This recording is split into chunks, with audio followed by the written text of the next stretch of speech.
అది it's okay.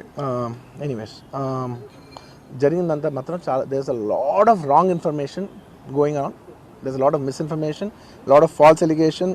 Especially నా character assassination చేసేసరికి సార్ నేను సినిమా చేసి సినిమా చాలా పెద్ద సక్సెస్ అయ్యి ఉండి ఆ సక్సెస్ అంతా పక్కన పడేసి మొత్తం గత 15 రోజులుగా నేను ఇక్కడే కూర్చుని అన్ని ఫంక్షన్స్, అన్ని ప్రోగ్రామ్స్, అన్ని సెలబ్రేషన్స్ అన్ని మ్యాక్సిమం క్యాన్సిల్ చేసేసుకుని పబ్లిక్ ఫంక్షన్స్ అన్ని పెడదాం ఉన్నాయి, అన్ని క్యాన్సిల్ చేసుకుని ఒక్కడనే ఇక్కడ కూర్చుని అరే ఇలాంటి టైం ఎలా ఉండేది, నేను ఎలా ఉండాల్సిన టైం ఇలా అయిపోయింది ఏంటి, నేను ఒక్కడనే కూర్చుని 15 రోజులు ఇంట్లో ఎక్కడికి వెళ్ళబోతున్నా, నా ఆఫీస్కి వెళ్ళబోతున్నా, నేను సొంతగా సినిమా తీసా.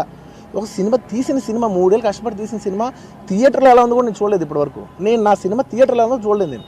And that's my biggest education. మీరు రాబోయే సినిమాలు నేను ఎలా తీయాలి, ఇట్స్ మై లెర్నింగ్ కర్వ్. నాకు చాలా ఇంపార్టెంట్ నేను థియేటర్లో చూడటం. నేను నేర్చుకుంటా సినిమాని. నేను మీకు నెక్స్ట్ ఇవ్వాలంటే సినిమా నేను అలాంటి నేనేం చెప్తున్నానంటే ఇలాంటి టైంలో కూడా నేను ఒక్కనే ఇంట్లో 15 రోజులు కూర్చుని అరే ఇట్స్ ఓకే అయ్యేది ఏంది, ఇట్స్ ఓకే మన తప్పేం లేదు అంటే డైరెక్ట్ ఇన్వాల్వ్మెంట్ లేదు. ఇట్స్ నా ప్రెమిసెస్లో అయింది కాబట్టి ఐ యామ్ ఎక్స్ట్రీమ్లీ అపాలజెటిక్.